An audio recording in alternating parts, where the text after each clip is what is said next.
and we'll get started for today. So I'm so excited to introduce both Jenny Miller and Mollie Kampen. They come to us from the Ruth Staples Child Development Center at the University of Nebraska. Jenny is the director of the center and Mollie is assistant director. And they both have some really great experience in early childhood education. Some of it is international experience we were just chatting about. So they do their best to learn about the best practices in early childhood education from multiple sources, it sounds like, and they put it into practice in their child development center. And we're going to hear more about that today with them. Their subject, Let's Take Play Seriously, the Value of Early Childhood Education. So you guys go ahead and take it away. I guess before that, just for our participants, if you have any questions during the conversation or the presentation, please feel free to put it in the chat. I will be moderating. We'll have time for discussion. We'll have time to answer those questions. And at the end, we'll definitely have time as well. And I think that's all. Are you guys ready? Yeah. Thank you, Amber. Thanks for inviting us to present. And really the next hour or so, hour and a half, we're going to just share some stories and invite you into our lives as early childhood educators.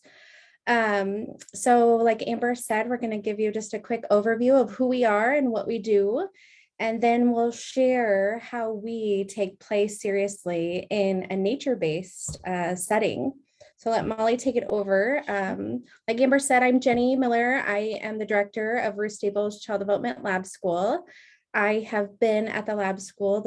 I'll be starting my 18th year here shortly in the fall. Wow. I know. Wow. It's been a ride.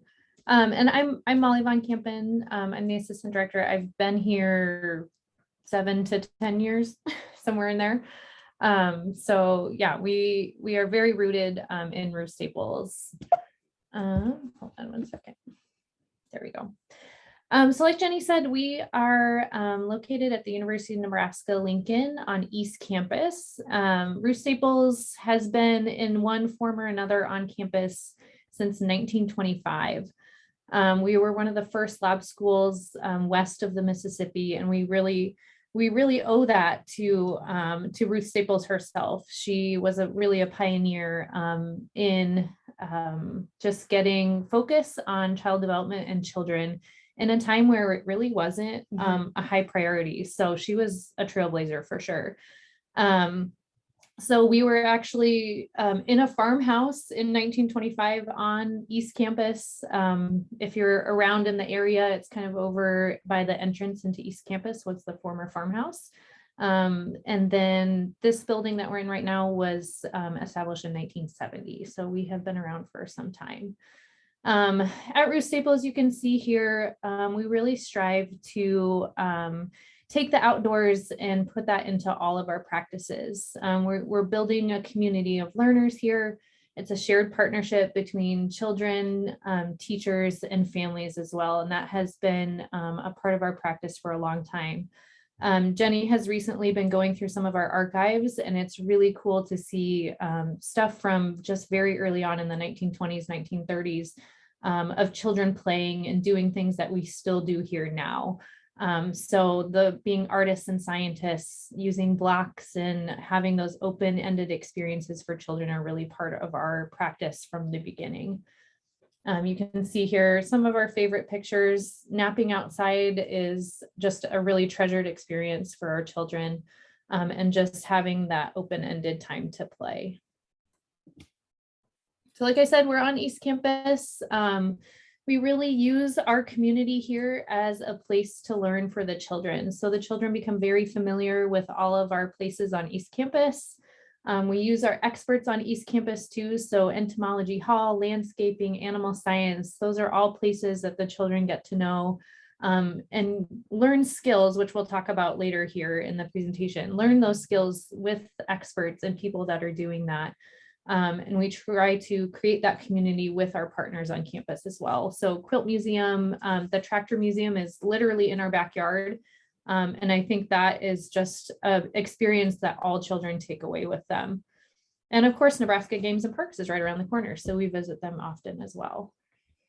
One thing that makes us unique from your typical childcare setting is that we have a three-part mission.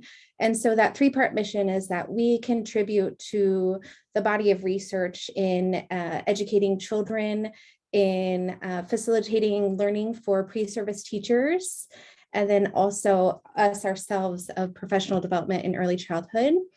We also contribute to outreach. And so examples of this presentation right here, just getting information out to the public to show the value of early childhood. And then finally, high quality early childhood education. Our program is accredited through the National Association of the Education of the Young Child.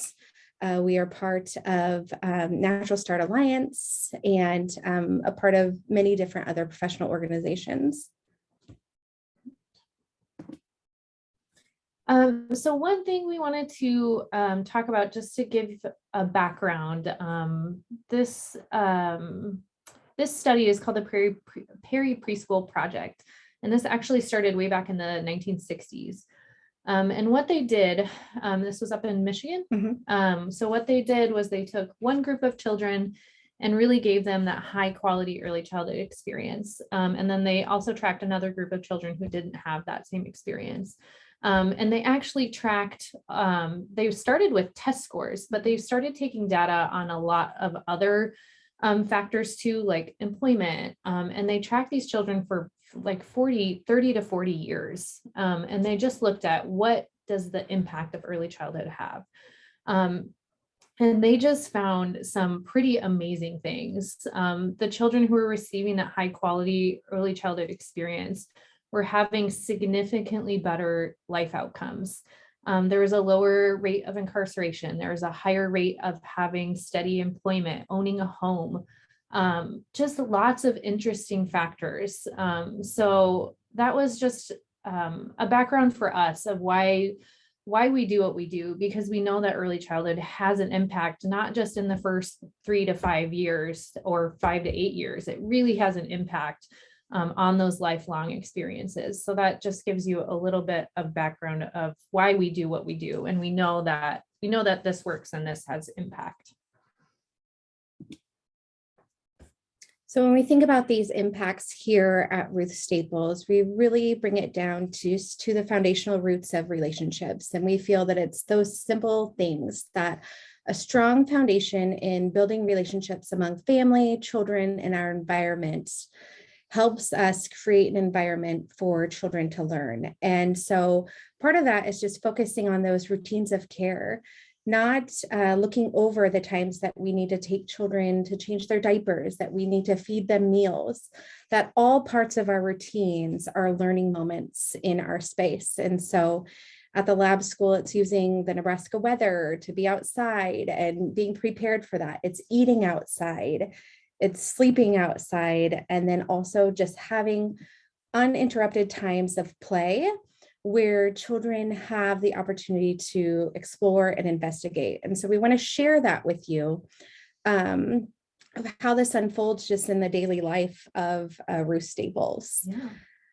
We'd like to focus on whenever we present to either educators or just even professionals out in the field, we just encourage you to walk your own path. We know that what we do at Ruth Staples is sometimes eye-opening, and most people say, well, we can't do that at our space. We ask you to keep an open mind and say, how can I be inspired by this example that they're sharing, rather than trying to duplicate it? How can you be inspired by it? And we learned that through our study tours, going to Reggio Emilia, Italy, going to Scotland, Forest Kindergarten. We would go there and the children would be building their own fire. They would be, making orange biscuits, where they take a biscuit and then put it into the orange and then just put it into the fire and cook it. And that's their afternoon snack. And Mollie and I would look at each other and we say, there's no way we could do fire. And so we learned that the hard way. We came back to Nebraska and said, well, how can we do this in our space differently? And so that's just something that we encourage you to do. Even if you're in administration, how can you have these conversations with early childhood educators to think about how they can walk their own path? So we want to start first just with those foundational skills that we, think about when we're putting and placing value on early childhood education. As educators, it's our role to really make the learning visible. And we have to do that through conversations, through presentations like this, and just by being outwardly advocates of how children learn. And so it's these 4 21st century skills that really ground ourselves in to have conversations with adults that are in early childhood, but then also out of early childhood. And so number 1 is critical thinking. So how can we encourage children to have the tools to then find solutions to their own problem? Of course, the teacher is one tool that can give information, but what we believe as high quality early childhood educators is that the environment is the third teacher. And so the environment offers affordances in materials to help this child figure out, that the goal was to fill the circle with liquid. So that's the prompt, that's the provocation. And now she gets to take her own skills and critical thinking skills to figure out, do I drop it fast? Do I drop it slow? Do I do it forcefully? Which then, of course, as teachers, we're observing and recognizing many different learning skills that she's, practicing. And our role is then to make that visible to parents, policymakers, administration. That second skill is creativity. This is so easy in the early childhood classroom. Very limited materials need to be available for children to feel creative. Oftentimes, parents, some early childhood educators feel that they have to just pack the classroom full with materials. And actually, that's a complete myth. I don't want to get too much on my soapbox, but less is better for children, because moments like this might not have happened if he would have been focused in on a magnifying glass, a notebook, and a pen. He might not have seen this really great moment of the leaves frozen in the ice. And so as early childhood educators, to show the value in learning, we just have to take a step back and think through the materials that we're presenting for the children to have those learning skills. Collaboration, so working with others. We really strive for that relationship-based care. So when you're in the environment, thinking about how can you build relationships so that in moments like this, a peer automatically goes to another peer to take care of them. Building compassion, building understanding is really what our world needs in really tough struggle conflicts. And so being able to work with others is a key skill to be successful in the environment. And then, of course, rounding out with communication, right? So communication is from birth on. We need to be able to convey our ideas. We need to be able to have opportunities to say, I'm not ready to share. I will be soon. And so just ask me when I'm ready. And so that's part of that foundational skills of relationships, being able to trust each other and be able to say, we'll communicate together to get our needs across. So those are those 24th century skills that we share exclusively with our pre-service teachers. We have them think through, how can we have multiple moments throughout the day that help facilitate critical thinking, creativity, collaboration, and communication. And at the lab school, like I said, we're almost 100% in our outdoor classroom. I almost wish I could transport you out and just take you on a walk real quick to our outdoor classroom, because what you typically see inside, which is, tables and soft places to sit, books, writing tools, manipulatives, you will see that in our outdoor classroom. And so those are most of the skills that really come out just naturally because of the environment that we explore. So I'd like you to just take a minute and just reflect on your own childhood and what's maybe just one thing that stands out to you from your childhood that you enjoyed doing, and just pop that into the chat. And then Amber, if you wouldn't mind, maybe just holler some of those things out. That's a fun question. Okay. So then there's what did you find as a different way to replicate the fire lesson? We're working on it. So we're working on that. And it's something that we've used a lot of dramatic play to first teach children about fire. That's something that we learned in Scotland, that, safety's first to teach children fire is hot. You need to have adult around with you. So those are things that those pre-teaching skills are happening right now, to then moving into approaching our licensing board to say, here's our plan, here's our policy, we're going to have fire in this way. And so it's a long process, as you can probably know, that we're trying to. And that was something we also learned in Scotland, was that it took that partnership between licensing, between our partners on campus. It takes those partnerships to really educate and help them understand the need for some of these things within our space. Okay, we're seeing some. We're getting some good ones. Yeah. Lots of playing in the ditch, looking for frogs, playing outside, climbing trees, chasing bugs, planting flowers with moms. Lots of mud pies. I'm down for that. Playing with water outside. Water is a big one, isn't it? Running around the yard, making stories, garden, watching birds, bugs, roly polies for sure, searching for animals. It's a lot of it's roly polies. Yeah, a lot of nature stuff. Thanks for sharing. Those are all really great experiences that I feel I always think about how to say this, but the older generations have these experiences. But today, when we ask our pre-service teachers, it's very rare that, I think there's maybe 20 comments here about, I know I led you to think about outside, but many times when we're asking our pre-service teachers, they're giving a toy-based experience, something with a toy. And so it's a challenge to now think about, our children right now are almost instantaneously exposed to technology, exposed to media. And so we have this battle as early childhood educators to connect children to those critical thinking skills, those 21st century skills, without the limitations of a toy. When we give children toys, it oftentimes tells them exactly what to do with it. I push this button, I turn it over. But when we give children the opportunities to explore in nature, there's often the opportunity to go through all of those critical thinking skills, communication, discovery.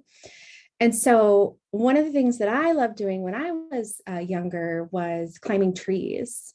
And of course, there's a risk assessment that we have to do to allow children to climb trees. And so this video that you're going to see here is the risk assessment happening pretty much within the moment. I'm here as the teacher, and then I have a pre-service teacher with me. And then we're on East Campus at the tree climbing spot that the children have discovered have the best trees to climb. And so this is what's happening. So I want you to observe this and just please write down your initial true reaction when you see this, and give it your best here. So here we go. Okay, oh goodness. If anyone gets a cast this summer, it's gonna be Where did you start? Leah, what does it feel like to be way up there? I don't know. What it feels like. I'm high. Yeah, I think you are getting pretty high. Is your body feeling a little nervous? Yeah? Is it? No? Oh, okay, I'm coming down.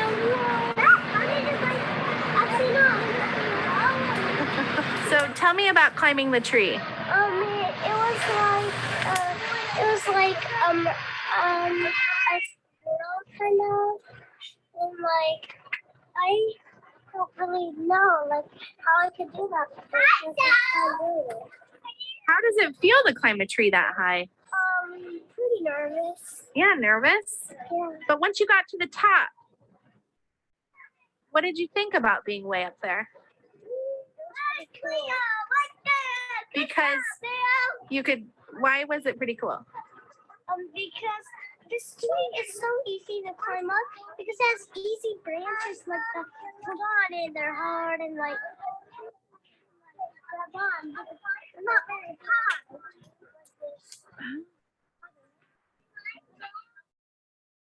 Okay.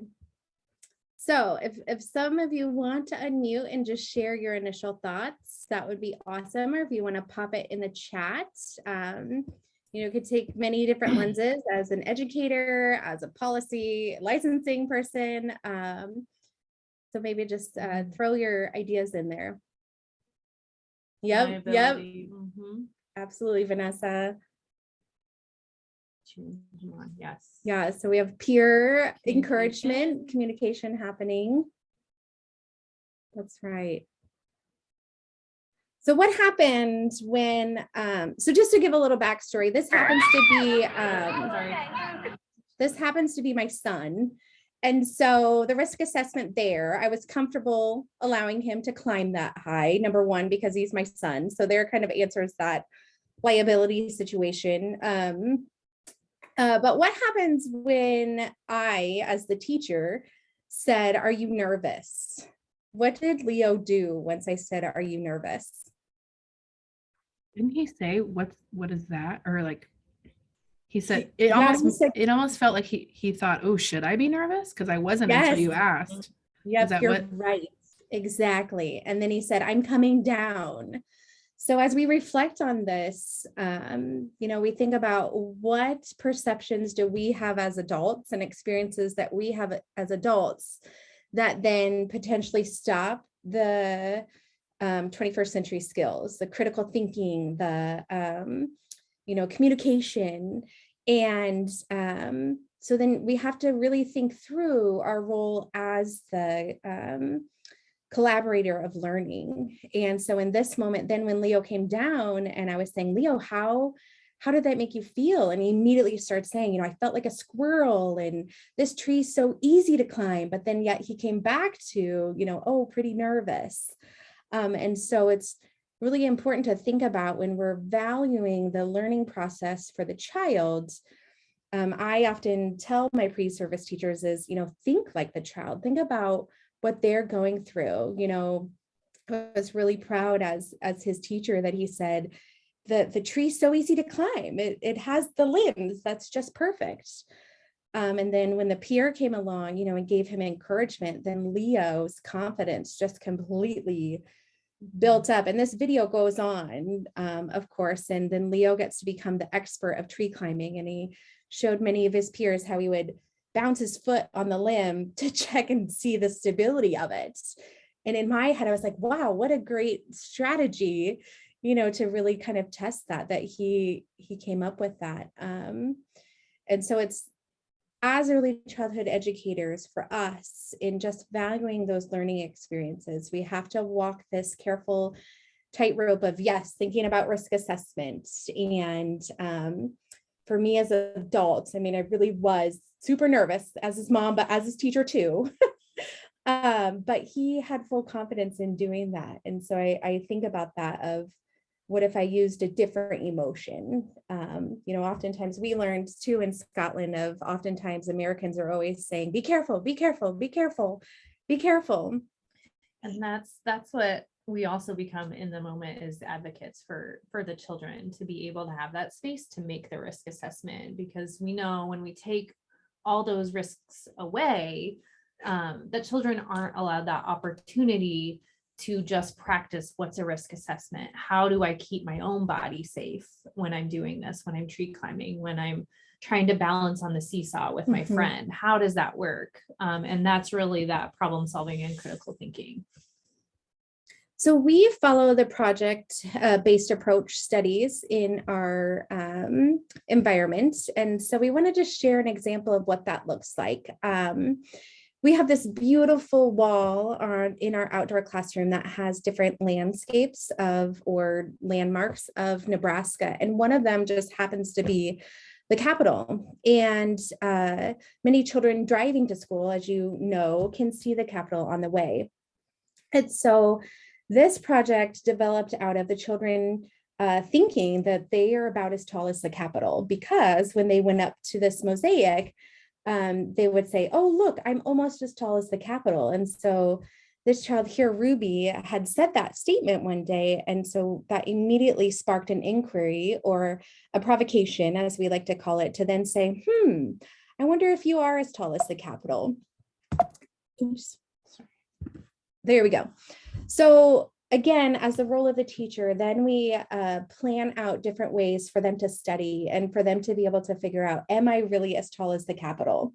And so we gave the opportunities for them to look at the Capitol in pictures, look at it again on the wall, and draw themselves up against the Capitol. And so through their drawings, we could see and do that assessment. Okay, Ruby really does feel that she's as tall as the Capitol. How can we give her experiential learning opportunities to test her theory about the height and size of the Capitol? So with this, with our background in education, we're immediately thinking, okay, we have math, we have literacy, we have language, we have those critical thinking skills. And so once we have these first observations, we come together as children and teachers and write up these questions, and then think about how we can investigate, their inquiries. So we take the bus and we head over to city campus, and we recognize that we can see the Capitol. So we get off the bus and we stop them right there at the end of the mall. And we say, well, let's look at the Capitol again. Now, what size do you think it is? We have their tools there with their clipboards and their writing tools. They have conversations with each other. They stand up, and look at the Capitol. And we discover that through their conversations, they're still seeing themselves just as tall as the Capitol. But this girl here says, look, I'm enormous. I'm as big as the Capitol. And then she comes over to me and she whispers, but not really, it's just really far away. So she understands that idea of, perspective taking, right? And those mathematical concepts of size. But yet she knew her peers didn't yet. And so she just whispered it to her teacher. And so as we continue, this is over a few lengths of time, we can just continue to get closer and closer to the Capitol. And we encourage them to make drawings, and we're writing down their observations to it, to their investigations, to then finally getting into the Capitol. And this is really great. So we walk into the Capitol, and that first girl that's in the first picture, she comes up to one of the teachers, immediately at the beginning, she's like, I'm as tall as the Capitol. Yes, absolutely. And she walks right into the Capitol, and she whispers up to the teachers, and she says, no, I'm not as tall as the Capitol. I had no idea it was this big. And so again, this story just really represents that idea of experiential learning is where early childhood educators need to be. Of course, there's boxed curriculum that tells you on December 15th, you're going to study penguins. And once December 18th comes around, you're packaging all the penguins up and putting them away. But penguins are still there. Penguins are still, available. And if that's Mollie's favorite topic to study, we lose her on December 20th. And so we need to be paying close attention to the interests of the child to be able to value early childhood education. I think another part of this too that becomes really important for us as early childhood educators is that we are making children visible in the community too. That's a really important part of our advocacy as early childhood teachers, that we are out on campus with the children. We're connecting children to their place here on East Campus, here in Lincoln, within the community, so that other people can also see, we're going to take these children to the Capitol. We're going to give them these experiences because we know the importance of this, and that other community members can see this. A part of this visit was inviting families along with us. We actually had a family member at this time who worked in the Capitol. So we were able to make that connection too. And that becomes very important for children to see that that's an important skill we want them to develop, is that collaboration, that connection with our community. One thing as teachers that we want to do is just slow down that process of learning. And so we could have said, oh, Ruby has a question about the height of the Capitol. Let's go to the Capitol the next day. We didn't. We spent almost 8 weeks studying the Capitol, studying the size of it through technology, through pictures, through having parents taking them to go visit and then bringing back the reports. Because what would have happened if, and you can throw this in the chat, or what your hypothesis is if Ruby had a question of, am I as tall as the Capitol? And the next day we would have just gone and gone to the Capitol. That inquiry would have been, just really quick. She would have gotten her answer and then moved on. Whereas if we take these provocations and embed the learning moments, then it becomes that longer length of in-depth learning. So this is one of the last drawings that one of the kids did as we got to the Capitol. And if you see, he's, down here in the corner, that's he's right there. And then he has pizza and a guitar and the moon and a lollipop and a truck on top of his head. And then finally pizza, because he really wanted to be as tall as the Capitol. And so he was like, tell him, I'm going to be as tall as the Capitol. I'm putting all these things on top of my head.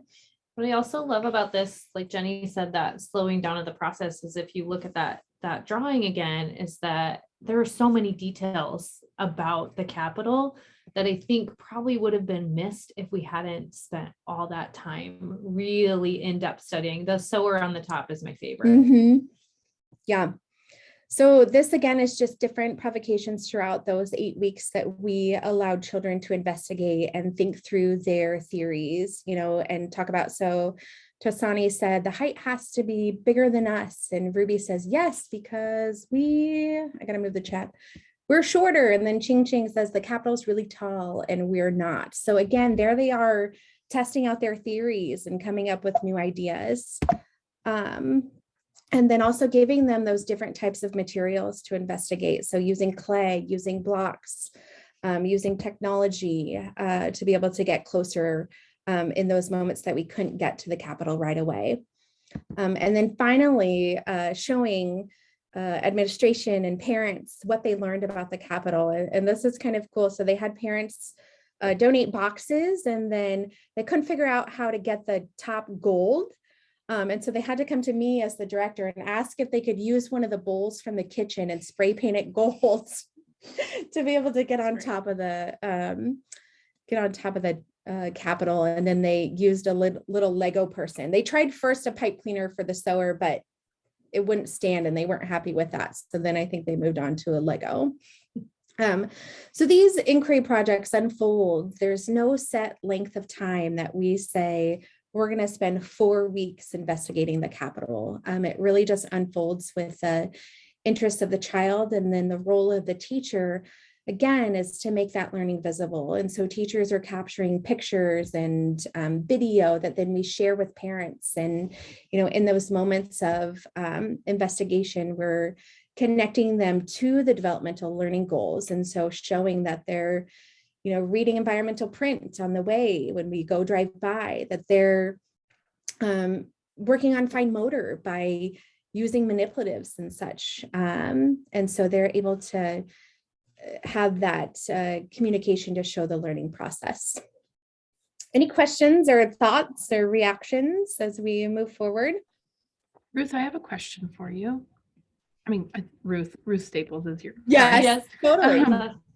I have a question for you. So what would be your argument for, or your reply if someone said, okay, I'm hearing all this and that sounds like they had fun, but what did they actually learn? And I like that you say your role as an early childhood educator isn't, it's not that it's not like always content teaching, you're advocating because you have the knowledge to see that fine motor skill and all this stuff. So I guess how do you reply to maybe that question of like, well, what did they actually learn? Do they know the history of it? Do they know in-depth facts? Do you know what I'm saying? Because that's what, Yeah, what you're seeing here as slides are actually our pieces of documentation. And so they're just small components of our documentation that makes the learning visible. And so what then is potentially on another slide that we share with parents is the learning that's happening. And so we're using these quotes to then connect to Ruby and Tosani right here are having actually a really high level conversation about mathematical concepts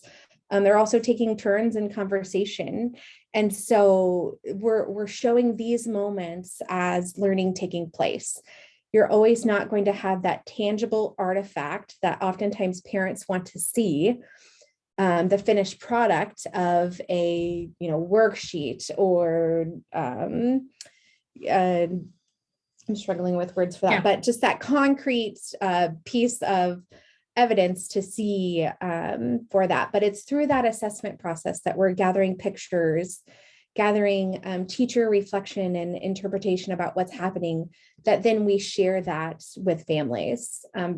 It also comes back to the relationships too, which is, again, that foundation we talked about earlier for us, is that, we're having these daily conversations with parents, and we're sharing these moments with them daily, saying it was so exciting for Ruby to finally, be able to build what she thinks the Capitol looks like. And she was really interested in making it tall, and this is how she did it. So that relationship piece keeps coming back for us, because when we're able to build that relationship and have those conversations with parents, they understand daily, this is the learning that's taking place over time. And a perfect example is this photo right here. And so what the two boys are figuring out is the number of clay balls that they need to be able to make it the height of the Capitol. And so Eric's thinking that it needs to be 5. Adoni's trying to think through how many numbers he needs to make it. And so as the teacher, then I'm writing up this observation, and I'm connecting it to those math concepts. I'm connecting it to those critical thinking skills. The other thing is that their clay kept on falling over. So there's some problem solving strategies that they had to figure out.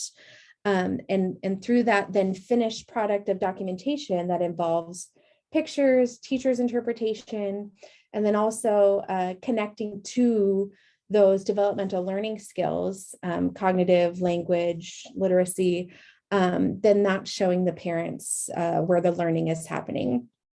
Because you hit the nail right on the head. Oftentimes in early childhood, we hear, well, they're just playing.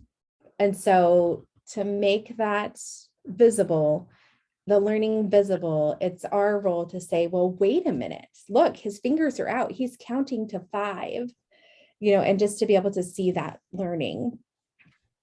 Thank you. So, Thank you. Yeah, absolutely. Any other questions? Yeah, I didn't look at the chat.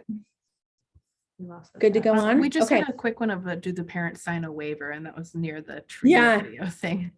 Absolutely. Yeah, absolutely. So our parents, one thing that our parents know is the culture of the lab school is that we're nature-based, and so that we are going to be taking the risk assessment and keeping children safe. Our parents are also invited to come along to almost any of our field sites and be with us. And so that's sometimes what parents do as well, of like, well, he can do it, but I'd like to be there.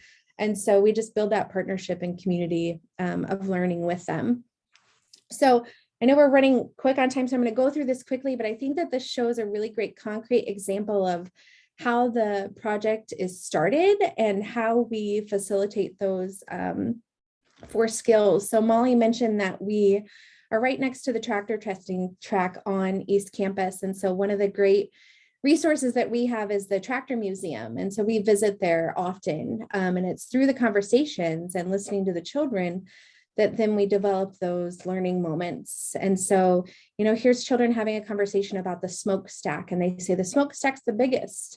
It's for sure taller than Teacher Eric. And I think they're all different, says Leo.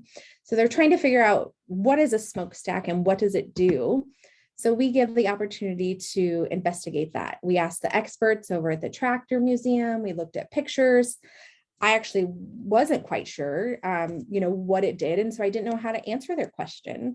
So we had to use the expert to ask what it did. So we were able to go over to where they weigh the tractors and they look at the parts of the tractors and say, hey, we don't know what this is, but can you help us? And so one thing to help elevate the practice of early childhood education is to recognize that we need experts in the field to help answer our questions.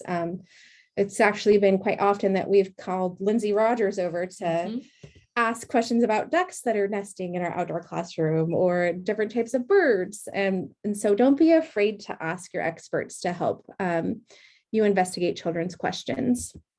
So this developed into then multiple trips over to the Tractor Museum to test their question about how tall is the smokestack. And so we happened to just use Unifix cubes because that's what we had. And then we helped the children answer the question, how tall is the smokestack? And so this is Charlie going over and being able to hold it up to test his one that he put together. And he's like, nope, not even close. And it was in this moment that Charlie was kind of thinking, well, I'm not even going to be able to reach the top of it. So how do I do that? And his Unifix cube tower kept on bending over and falling over. And so then there's that critical thinking of like, well, how am I going to do this? And we're pretty blessed that we have Eric in the classroom who's pretty tall. And so he's like, hey, Eric, come help me measure. And so then this is that opportunity that you were talking about to help make that learning visible. Eric, if you see his hand is strategically placed at the bottom of the smokestack. And so there's a place where he's teaching content. To be able to get a fair measurement, you should start at the bottom, because there were some kids that were starting, way down where they could reach. And so Eric's like, well, look, we need a fair measurement. Let's get it up to the bottom of the smokestack, and then figuring out if his Unifix tower was taller or shorter, how many does he have to take off? And so then that Unifix tower was representing the length. And so again, as learners, we're using the measurement that makes sense to them. And so if we would have just pulled out tape measures right away, it would have given them that immediate answer. Oh, it's 42 inches long. I'm really terrible at length, so who knows? And so it again would have given them that immediate answer, and they wouldn't have built those 21st century skills. It would have just gone straight to that answer. And so you'll see just them then moving past, they quickly measured that smokestack, but then had questions about other parts. And so it's extending that investigation also through our observations. So they took their experience with the same materials and then moved on and measured the steering wheels and the tires, and then were able to communicate their theories about size. And then again, moving into those universal standards of measurement. So moving into a yardstick, moving into actually, we had, I don't know who it was, maybe the business office or somewhere on campus donated those huge long, what are those? Calculator tapes with paper. And so we brought those over there, and the children were walking around measuring all those things. And again, it comes down to relationships, having that connection to the facility and maintenance people at the Tractor Museum, that we come in there with our manipulatives and rulers, and they, see joy in us in their learning too, because we're able to communicate with them. And so finally, again, pulling in that tape measure as one of those last opportunities to connect to learning, and then also making that invitation to families. So the children were creating drawings, and we were sending those home as the artifacts of what they were learning, and then ask them to draw different parts of their tires or different parts of their lawn mowers, that then we could connect the learning across the environments.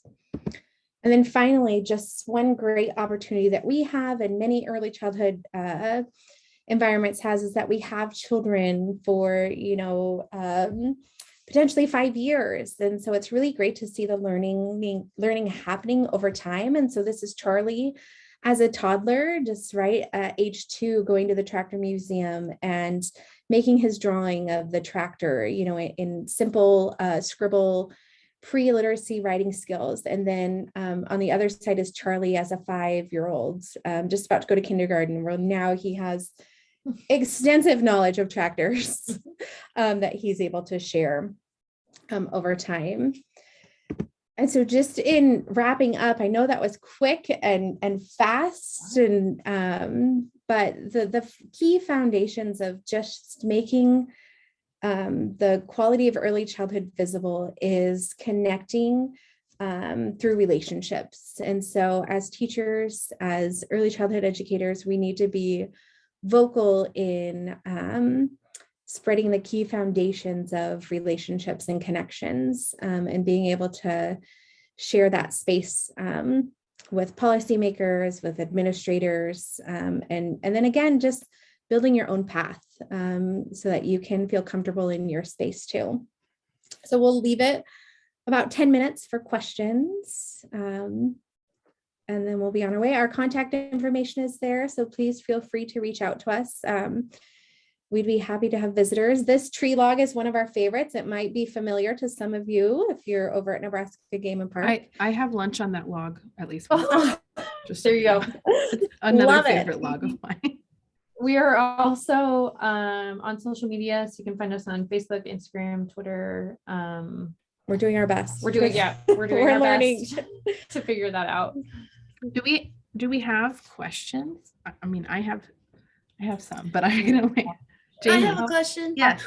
Where as far as risk assessment, and this is something that I'm really interested in. Where are you getting your resources and your information? Your research on it, because I have very limited. I can't find a lot of it. It's not a lot out there about it. Risk deficit disorder, just kind of like nature deficit disorder.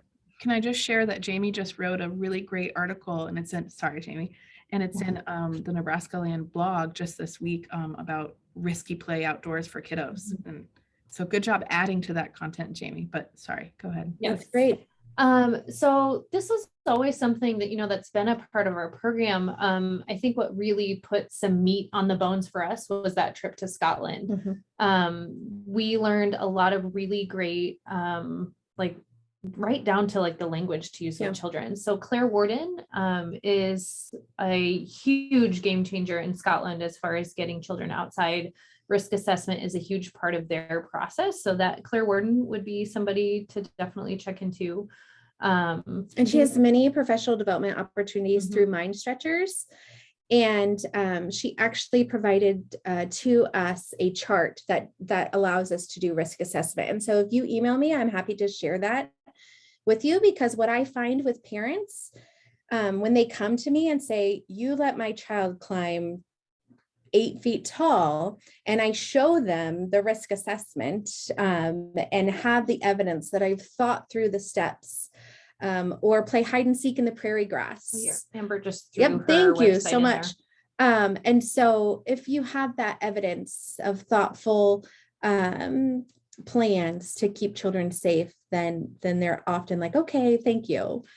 Really good question from Jen here. How are our classrooms organized? So we're a smaller program. We have 2 classrooms. We range from 18 months to 5. So we have about 18 months to 3-ish in one classroom, and then 3 to 5 in another. They do share our outdoor space. So it is truly a mixed age approach. We're able to do that. We know that that's not something, again, like Jenny said, it's not necessarily something everybody can duplicate. But we really believe in that mixed age approach. So our 5-year-olds that have been here for 5 years are really leaders because they've been through our program and they really help those younger ones. So that's a little bit about how we're organized. Good question. And then, Laura asked about quick and easy ways to start developing relationships, especially with those one-off programs that a lot of times in the informal education world, I know that sometimes we see students once a week, something like that. And so that's kind of a challenge. So any suggestions on that when you don't see them every day? Yeah, what we found really connects children to their space is that they're able to see themselves in it. And so I know that if you're out in the forest or out in a camp-like setting, that's hard to do, but even just having a bracelet on with their pictures and that you're able to make them visible in the environment, or have that moment of conversation of saying, hey, I remember you really liked this flower on the trail. Let's go see if we can find that again. And so if you just have, quick note cards with the child's name, and then you jot down those observations, Mollie, dandelions, wants to pick all of them. And the next time that you see that child, you have that conversation with them. That immediately is that connection that, hey, Laura remembers me as she remembers that I love dandelions and that's what I want to do. That's so cool. And so it's just those moments of, I know it takes a little bit extra work, but it will help your group management. It'll help behavior management. If you take those strategies to connect the relationships. That's so good. And it might be too, just connecting with the parents. And so before you have camp or before you have a connection with them weekly, just we do a questionnaire out to the parents saying, what's the child's favorite meal? Do they like to get muddy? Do they like to be dirty? And because then when they come in day one, you have your note card almost ready to be able to have that child's likes and dislikes and connection with them. Such a good question. I have a question, and it's another, I would say, devil's advocate question, because it's things I hear sometimes. But what would you say? You mentioned that it seems to be pre-service teachers right now, when you ask them about childhood experience, it's a toy experience. And especially right now, all the the littles access to the not just toys, but technology and all those things. What would you say to someone who says, you know what, children are learning and playing with the things that are going to be relevant to their future? And so, yeah, back in your day, nature was in, but now it's technology. Is it still, like, I know what I believe, but is it still relevant, that nature-based? And what are they missing when you lose nature? No matter what, no matter what generation is it, what do they lose? Sorry, does that question make sense? We Okay. have this There's all the much. time. And Yeah. so when we're in our outdoor classroom, our parents are saying, where are the writing tools? Which they're out there, but and so we're saying, well, it's not only just a pencil that can give fine motor skills. It's a stick, it's picking up a rock. And so I throw back that same thing, technology. It's not only just an iPhone or a tablet that gives skills in technology. Technology is not only just a computer. Technology is also learning about tools. And so we have real hammers, we have real saws. And I know we keep on going back to our experiences, but again, that's how we learn.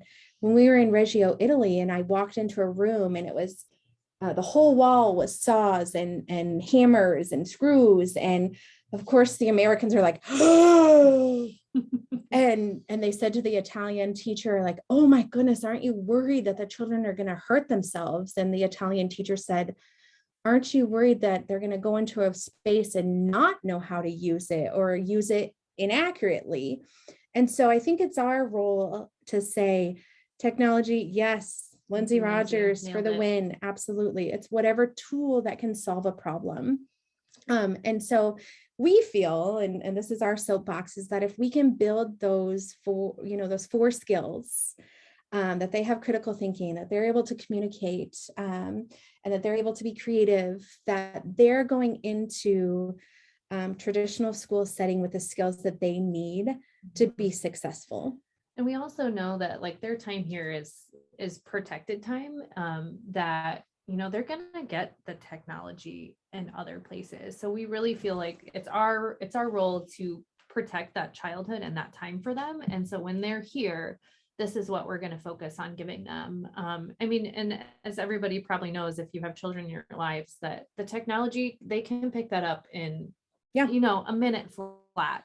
So we really feel like this is our responsibility to give them these experiences, and that their time here is that protected time with us to explore those open-ended materials, to be outside and really build that connection, because we know that if we build it now, it'll be something that they take with them. Jenny can say, being here longer than I have, that, when you meet the kid that's now in college that has been at Ruth Staples, that these experiences really do stick with them. And that's something that they still remember and still value. Great. I'm waiting if there's any other questions, because I have one more for you. Go for it. You guys, it sounds like you have a dream job and you have a literal learning lab, and it's incredible. I wish that I went there when I was little. But anyways, so what would you say to someone, either a parent or an early childhood educator who works at a nature center, or an in-home daycare provider that does not have the amazing tools in the space that you have. What would you say to them to encourage them to be able to do some of these practices of the 4 C's and the kind of the methodology that you were speaking to? But they don't have that incredible space you do. How would you encourage them, or what would be your tips, I guess? Well, Lindsay Rogers and I and another master teacher wrote an article about this in Young Children, about using your resources, using your experts. And so it first starts there, just reaching out to your community members. If you're an in-home, maybe going to the church next door and saying, hey, what resources do you have? Going to your next door neighbors and saying, hey, I need all of your tree limbs that fell from the storm, and pulling those into your outdoor space. When you have those materials that are open-ended, such as the loose parts, then the affordances of those lends straight to those 21st century skills. And so, sorry, I'm a little distracted by that. So that's just that piece of it, of using the resources and reaching out. So like you said, yeah, we're super blessed that we're on East Campus. We have the entomology lab, we have landscape services. And so it's just right at our front door to be able to get these resources, but it's also at your front door too. It just takes that moment of, where can we go for resources? We've emailed Lindsay several times and said, hey, can we get the educator kits and bring in the feathers, bring in, we found a raccoon on our outdoor classroom. Now we'd like the pelt. And so it's, again, just reaching out to those resources so that you have the materials readily available, then to jump into critical thinking, communication, those skills of that. We have, and this kind of leads into this next question here in the chat. When we train our— Can I share something real quick? Yeah, I'm an in-home provider, and my friend Shannon is on the call too. She's an in-home provider. We don't have a lot of money at all, but we do all of this stuff. You need to take Jamie's classes. She's amazing. Take Katie's classes. She's amazing. I don't like Nature Explorer as much. They're not quite as down to earth. Like, they have big ideas, and you can do little things. You can do big things with nothing, but take the classes, be with the people who are inspiring, the We people who literally do got it. dumpster diving. Yeah. I love that you said that, because I should have. I'm not beyond that. I would dumpster dive. Yes. Yeah, we say that to our pre-service teachers too. It's free. No, you can do it. You can do it. It's just as a mind sounds like shift, it's the because difficult quality intention. doesn't like it, and licensing might not like it, but it's just a shift. And if you believe it and you immerse yourself in people who believe it, you are so inspired. And I've seen such great changes in my kids, like amazing changes in these kids. So great So to hear. Thank you so We much for love to sharing hear that. it's doable. And really, that's what we tell our pre-service teachers, because we have, and this leads into the next question, we have, teachers who are going to go into LPS. We have teachers who are going to go into a typical childcare setting. But we also have teachers who do family childcare, who do just a lot of other things. It's a pretty big range, I think. Over the years, we have people, we just found out somebody opened up like a nature-based childcare out in the country. And so we always tell them, you're not going to open up a new Ruth Staples. You can't duplicate exactly what's here, but we want you to take pieces that work for you. So even if that's, I'm going to go into LPS and we're going to do one of our classes outside every day, they're able to see how that works and then take that piece and take it into what's next for them. It's never about the duplication, because like Jenny said, we have these things at our doorstep. You might not have that, but you're going to develop the skill to go and ask for things. You're going to develop the skill to say like, what could I use that's, right outside my front door? And those are the skills that we hope to take, that our pre-service teachers take as they move forward. That's a great comment and great response. Thank you so much. And that last question from Kenneth, and I don't know how much you've seen, long-term of your students, I guess, or what that community looks like. It sounds like it's probably a great one.